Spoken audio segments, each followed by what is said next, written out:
You know, I saw an article quoting Richard Stallman about attacks on the internet and its infrastructure and free speech. And I told my producer to get him on. And when the two IT guys here at the office found out about it, they were very giddy today because this guy is quite a bigwig in the architecture of browsers, the internet, you name it. Richard Stallman, GNU Linux inventor. Richard Matthew Stallman, often abbreviated RMS, is an American software freedom activist, hacker, and software developer.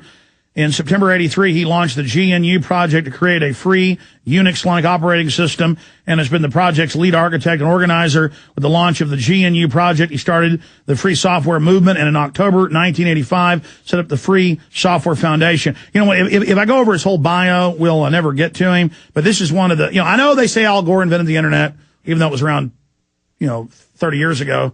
And I know they say he probably invented the moon, actually, and the galaxy. But, when we talk about some of the folks that have actually really contributed to the infrastructure of the free web as we know it, this guy's certainly an icon in what we know as the modern web, Richard Stallman. I want to get him on because they're trying to get rid of net neutrality. They're trying to change how the web works. The head of cybersecurity quit 2 months ago. We talked to him. He says he's not ready to come on the air right now. He's behind the scenes stuff, but he said the feds are taking it over. The Pentagon's taking over the web. And then it came out in the news that they are taking over the actual hubs of even smaller, internet, telecom systems. So to try to break all this down with us is Richard Stallman. Richard, so much is going on, and we've got you for about 45 minutes or so. It's great to have you here with us. Well, I'm pleased to have a chance again. You bet. Okay, you've got the floor. What do you think's most important? I mean, you've dedicated your, entire professional career to liberty and freedom on this wonderful thing we call the internet. How did it start? Where are we going? Well, first, I have to correct a couple of things. I've never worked on web browsers myself. I'm happy to say that there are some free, freedom-respecting web browsers, but I didn't write any of them. Now, what I meant was just setting up an infrastructure, but I mean the group they have here that you set up is involved in a whole bunch of stuff. Is my point. But go ahead. Yes, we developed first of all the GNU operating system, which gets used together with Linux, the kernel, and that's the main freedom-respecting operating system that lets you use your computer without handing over control to some company. Now, we know that Microsoft Windows has a backdoor that allows Microsoft to forcibly impose changes in software without asking permission of the supposed owner of the machine. And we know that macOS has a similar backdoor, except that it's Apple that can forcibly impose changes. They can change anything they want in the software, which means they can wipe the floor with whoever's using that machine.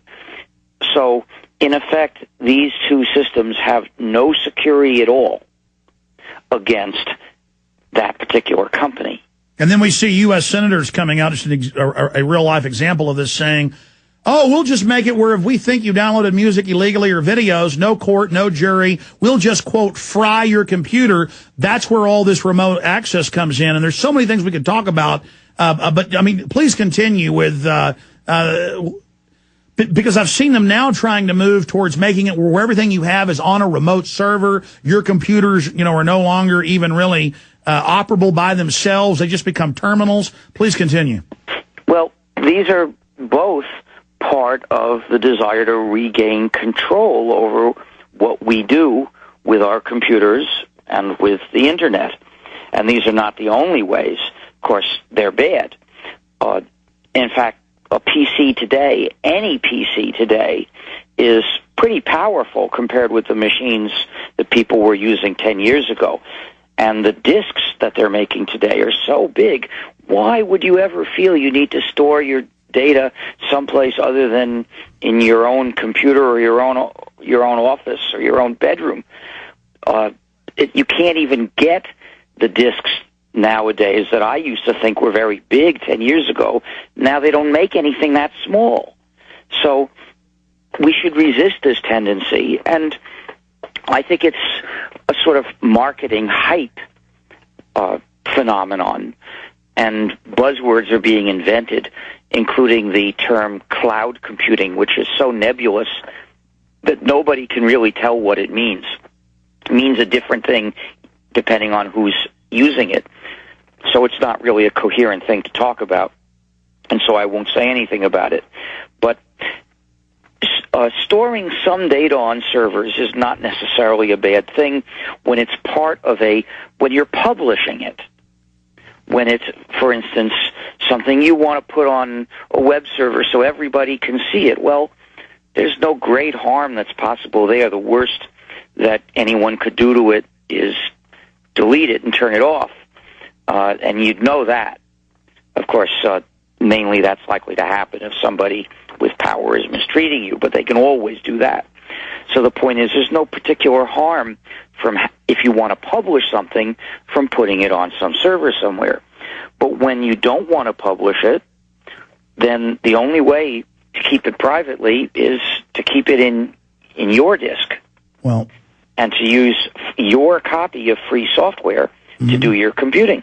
Well, Mr. Stallman, we can kind of get into the detailed minutia of this, and I want to do that in the limited time we have with you today, and we respect your time. How about the big picture of what the infrastructure, the architecture of the web has been, what the establishment and is fighting to change it over to where they have control, versus what somebody who's really fought for true freedom on the internet should be? Well, we see a lot of ways in which people are trying to take more control. Software as a service is one of these ways. In order for you to have control of your computing, you've got to do it with your copy of a free program. If the program you use isn't free, freedom respecting that means the developer controls it and the users don't. So that way you've lost control over your computing. But if you're doing your computing in somebody else's server, you've also lost control, because that means you're using his copy of the program, whatever program it is, not your copy. So he has control over it and you don't. So the way to prevent that from happening to you is insist on doing your computing in your computer with your copy of a free program. Well, here's an example. I was talking to an IT person for the biggest grocery chain in the nation. They have, I think, 25 different chains under them.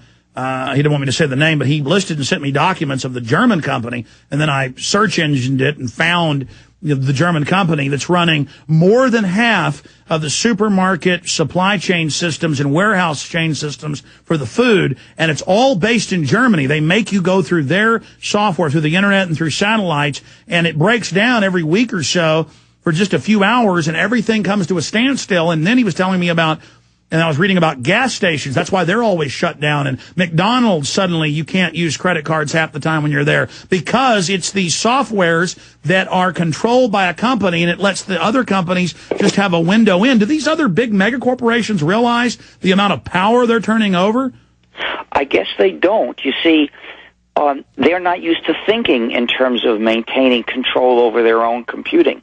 Now, this is a paradoxical case, because some big companies, just by being big, have power that's dangerous to democracy. But suppose the business isn't so big, well, then it's not dangerous. And the point is, the business is probably going to use computers, and it deserves to have control over its own computing, just as you and I do. And so they're vulnerable to this. But the propaganda of business says, just think of short-term profit. Don't think of anybody's long-term interest, not even your own. So this is why it's so common that if you let a corporation own some kind of permanent, useful thing, the corporation will strip it, because it's looking for short-term profit. That's one of the problems of our economic system that we have wedged ourselves into. That's what they're doing now with the automakers. They're forcing them to sell off in pieces and literally strip mine it. What about net neutrality and how they're saying with Internet 2, you'll have a subdomain like on a MySpace or a YouTube, and that then they're going to try internet to, claims their own documents, phase out individual URLs, or kind of have that be in the old internet and not upgrade the hubs for that, but then basically